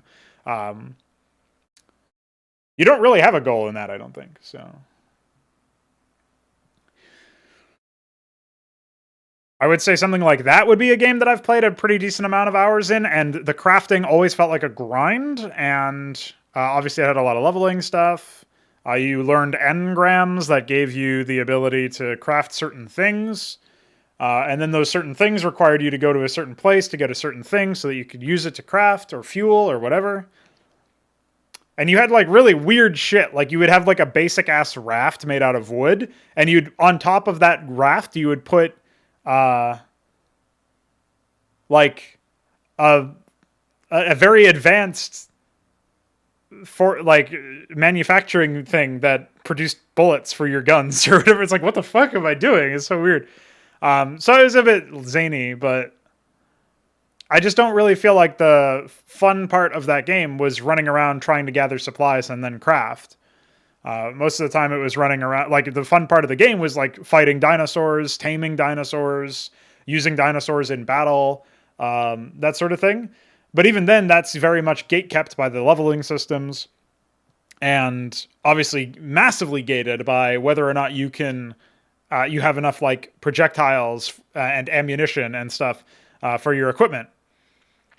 Melee was really dangerous. Some dinosaurs were ranged. Some cases, like basically you needed to have some sort of ranged weapon is what I'm getting at. And the melee weapons would only get you so far. Even with like an actual saber, some sort of sword, which is very powerful and took a lot of resources to create in the early game, it was actually quite challenging to defeat some enemies because you might get owned just because they're ranged or because they move faster than you or whatever. So it's not a be all end all kind of solution. So that's a game that I guess I could draw upon like concrete examples of like me playing it and experiencing the limited areas where it's actually enjoyable to play, but that being held back massively by the fact that they have this very aggressive crafting system and very aggressive leveling system. So I'm not really a massive fan of either of those. So we have a Shambler message. He says, the only way I can imagine a level system feeling impactful while not breaking even via harder or breaking the game would be making the game shit as fuck hard at lower levels. But as you progress, create more mentally challenging scenarios for the player to adapt to, design to match their power. And not just throwing more powerful shit at them. See, the thing is, like, if you're going through a system where you're scaling in... I prefer to imagine that players will level up their comprehension of the game and their competence at the mechanics and their understanding of like what strategies work. That's my level system, and what if you want to conceptualize it that way, which I usually don't. But basically I'll scale the challenge, not in the sense of stats or even necessarily in the sense of like part of the challenge can sometimes be scaled through numbers, by which I mean you might have more enemies to deal with when you graduate to another level of the campaign. You might have enemies who have initially begin the map with more pre-placed units for some reason that's usually, it's going to be grounded through the story, like, oh, you're assaulting their citadel or something, right? In which case, obviously, the starting stakes are going to be very different than if everybody's starting in a melee environment. However, with obviously designing all of the maps to be fair and to allow people to, get a foothold and maybe be more on the defensive initially if they're not as good as some of the other players. The idea is that if you're good enough, you can do aggressive early moves and you can really still engage with all the RTS mechanics despite the, citadel that the enemy might begin the game with. A lot of the times that's going to be done through like, pre-placing production facilities, but they don't necessarily have the initial income to justify using them. So you kind of, it's like they're almost playing the game on an easier mode because they start out with like some of the infrastructure in place, but they don't have resources. They don't have income commensurate to what a player would normally have if they have that many production facilities. Or maybe they get like have a tier 2 tech structure or something, but they can't really activate that. They can't act on that until they set up their bases. So they're still gated in time. And that would be like one example of how I would do that.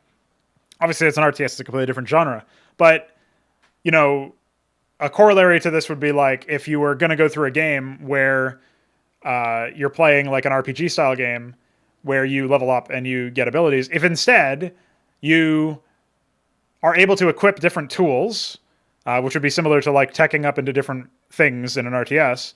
If you were able to equip different weapons and gear that would change the toolkit that you yourself were bringing into battle, that's very, very topical to Onitar actually, then as you build an understanding of what each tool does and, the strengths and weaknesses of each build, that would give you the opportunity to then, you'd level up your own in-game understanding of things without actually having an experience system in the game. And that would allow a better player to demonstrate their skill. And then they could conquer challenges that maybe like didn't even seem possible before. I actually think that as part of the onboarding and tutorialization of Onitar, there will be like a short single player experience that you can do that sort of introduces you to a lot of the core mechanics and the philosophy essentially of the game where, if you're trying to find success in the game, this is something that you're going to want to do so that you can build that ability, right? We have to play the game and understand it ourselves as we're building it before we can start to think about like whether or not, what kind of tutorial would make sense here or whatever. But anyway, that's off to one side. If you were going to have a leveling system in place of building competence and improving like the player's understanding of the game and giving them more tools, access to different tools that would change their playstyle or change the playstyle necessary to find success with that particular thing or whatever. That's a case where you need to be on watch, right? You really need to be careful with that because most of the time I've never played a game that I thought was good or that I thought had good leveling environment or whatever. It was always like level up so that you can go fight this guy that's also a higher level, which is just grind. I guess Dark Souls has like a little bit of a halfsies with this because they obviously have a leveling system, but if you abuse the mechanical nonsense in each one of the games, which is different depending on which game you're playing, you can actually defeat enemies that are they're not really higher level, but the idea is that you should be a higher level before you fight them, and you can defeat enemies through skill, admittedly, even if I don't find the skill that you're building very valuable, or find that version of the game very fun to play. You can defeat them through skill. So at least there's something going on there where you can look at an example. But if we go back to the premise of survival games or open world games like that, I think like two things really massively hold it back, and it's levels and crafting. If you're talking about a survival game that solves problems with a crafting system and doesn't involve leveling, I don't know if that actually... I think that reduces the number of games that would fit under those categories to zero. Like, I've never played a game or seen a game or whatever that has that. But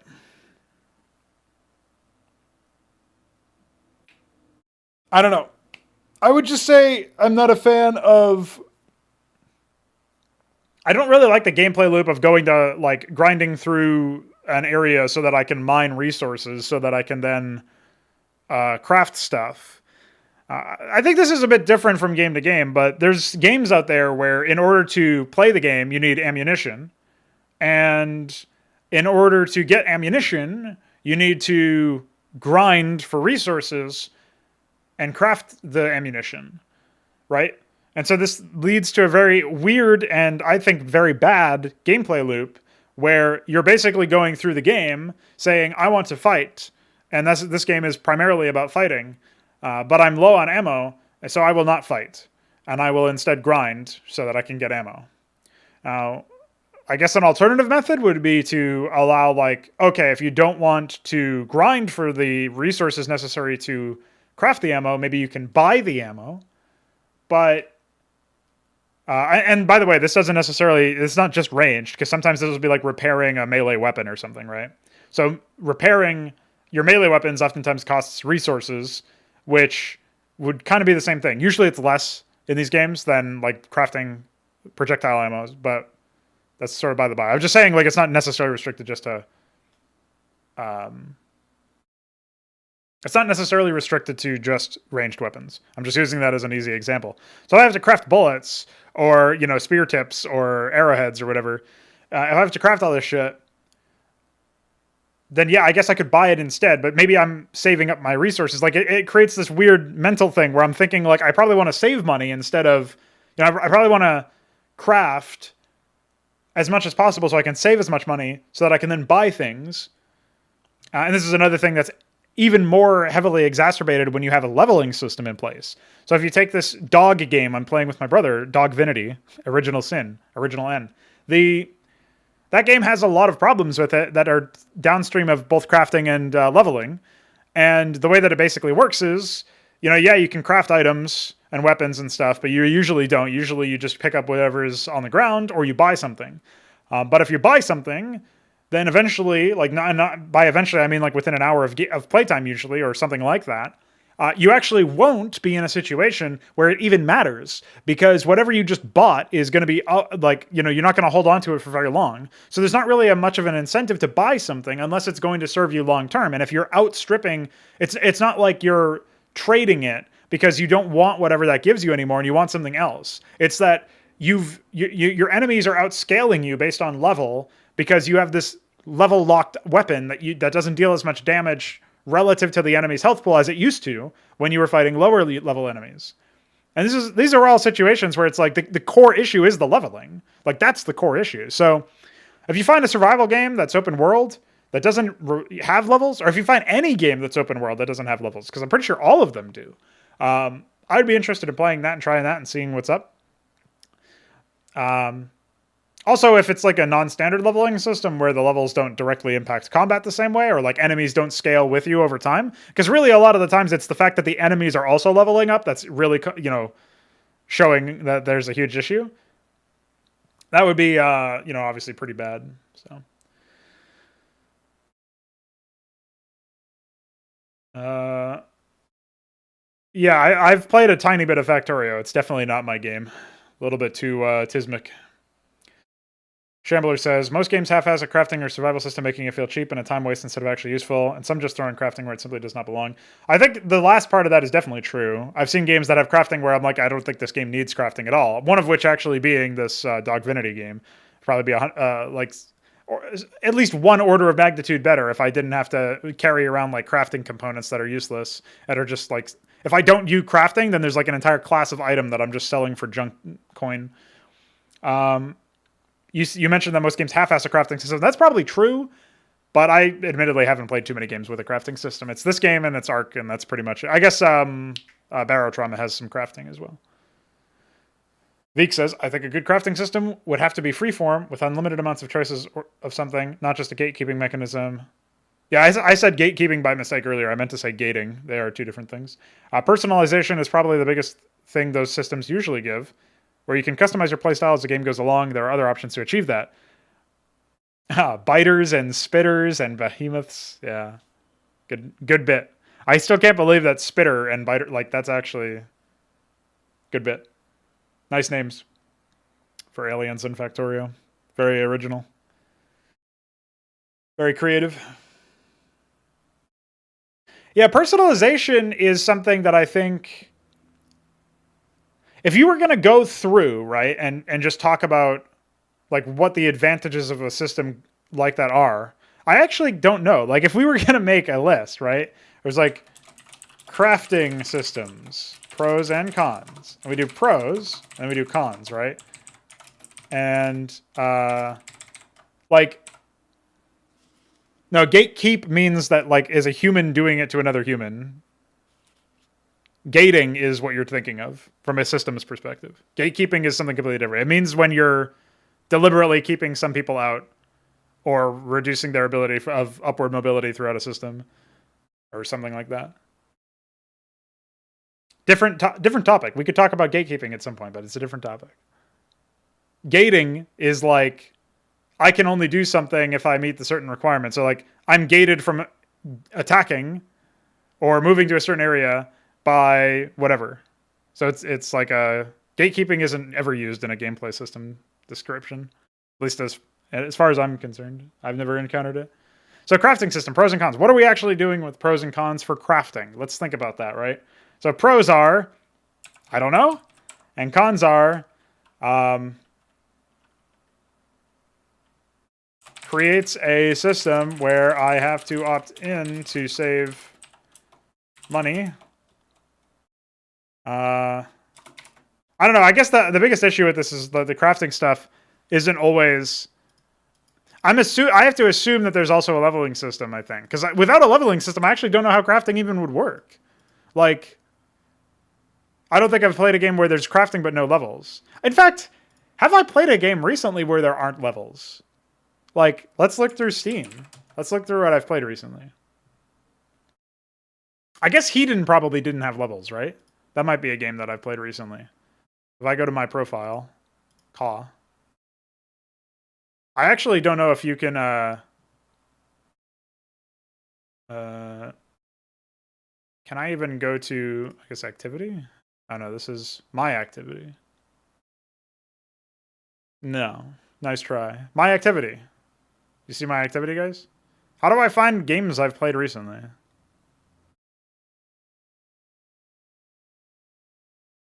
It's not the same thing, dude. Like, gatekeeping is a social thing. It's not a game thing.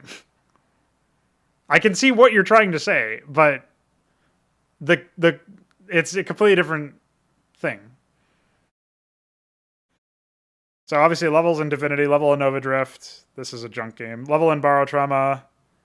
Oh, there wasn't leveling in Portal 2 as a single player experience. No idea about Five Nations as an RTS. Probably not. Obviously Risk of Rain 2 has leveling. Kain Bloodright doesn't have leveling. Kain's Wrath has veterancy. Halo doesn't have leveling. Okay. Well, this is recently played, so that tells you. A lot of games these days have a lot of leveling. Like Doom has leveling of different sorts. It has like, well, progression, right? It has like power creep through progression. The newest one might even have just straight up leveling. I'm not sure. If the crafting system was integral to survival against some sort of active threat against the player, which is constantly harrowing them, I could imagine it being fairly fulfilling. Yeah, I mean, the problem there, right, is usually it's like they try to make it opt-in so that you don't have to do it. And the few games that make it mandatory, or like Ark or whatever, where like you can't make progress if you don't craft. I guess Minecraft would also be around this. Like, then if you don't like the gameplay loop of crafting and the requisite materials harvesting and all that, then you're just fucked.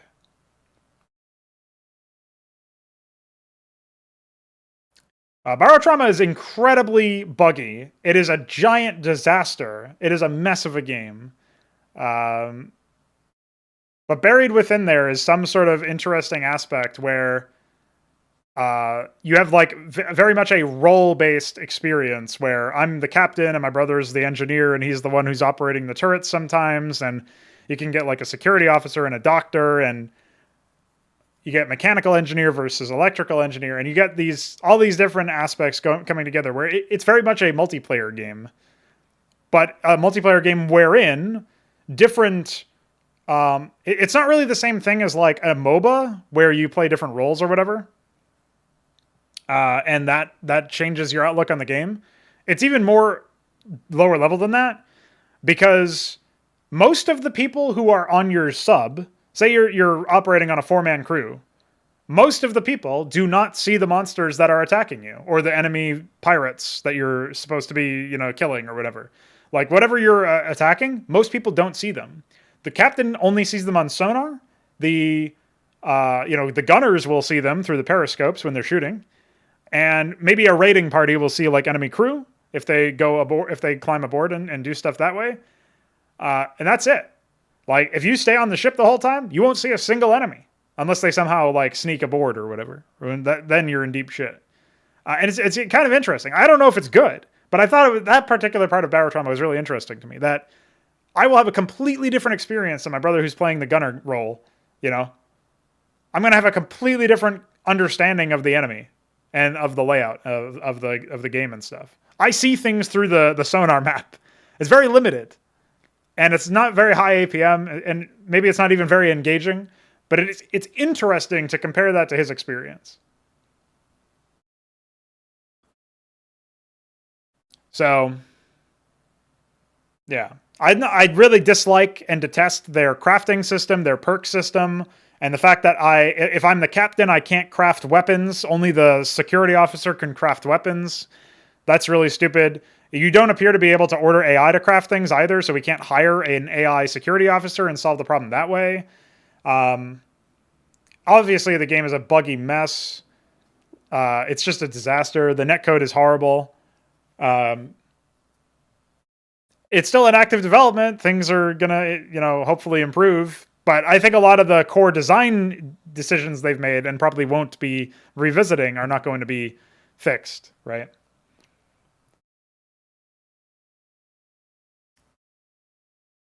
How do you do crafting? Also, how you do crafting without leveling is making certain resources harder to attain.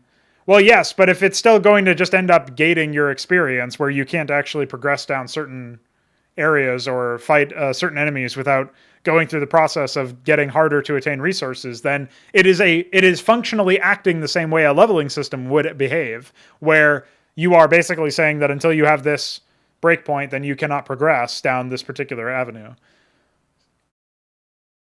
Now, I'm not saying that every single zone of the open world environment should be equal opportunity and like every player should be able to progress there. What I'm saying is that if you're really good at a certain playstyle, you shouldn't need to go and craft something specific to deal with a certain area. At least not one specific thing. There should be multiple different avenues of approach, no matter what the area is. You could have an area that's really poisonous, where just breathing the air will deal damage to you. And if you have a lot of lifesteal, or a lot of innate regeneration, or some sort of poison resistance gear, all of those are valid options to deal with the threats there. Or maybe you just have a high health pool and you happen to move fast. That will be another way that you can survive encounters to some degree. without enforcing like a poison mask or a poison resistance cloak or something. You know, like most games just tell you, oh, you can't progress here because of this. And I'm thinking like, well, why can't I find, you know, creative solutions to this problem instead of having to go and craft the gear that I need?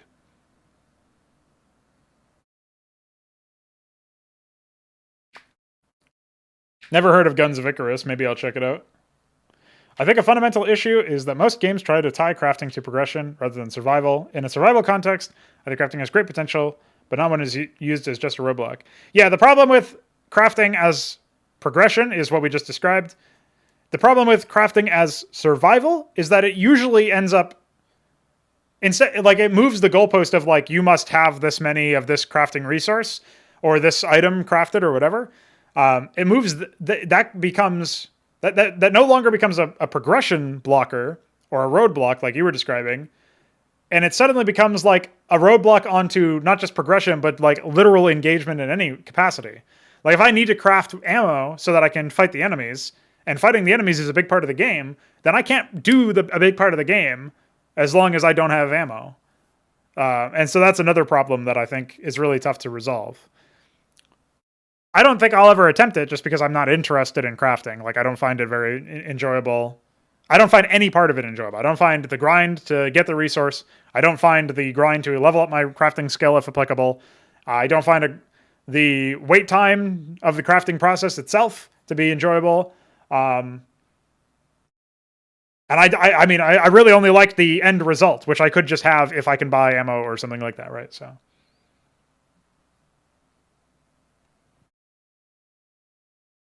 Yeah, I haven't played Subnautica, but at some point, I guess that's another game I should run.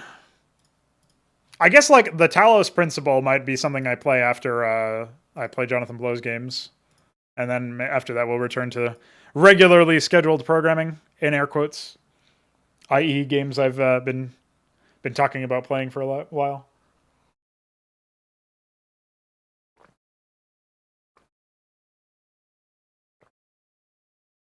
Well, we've successfully cracked the 2-hour mark, which I didn't expect we would do. Well, I expected to do that and then immediately leave. We've ported some portraits. We didn't work the whole time. We did some design talk instead, which is fine. Probably something I'll do more often if people are interested and around at the time. I am going to go get some food because it's time for me to eat. Break the fast, as it were. And yeah. Appreciate everybody hanging out. And I'm sure I'll be back pretty soon. I scheduled another one tomorrow, so you can come back tomorrow, and we'll be doing some more portrait porting and some more design talking, probably. And that's that. Cheers, homies, and yeah, enjoy the rest of the year. Bye.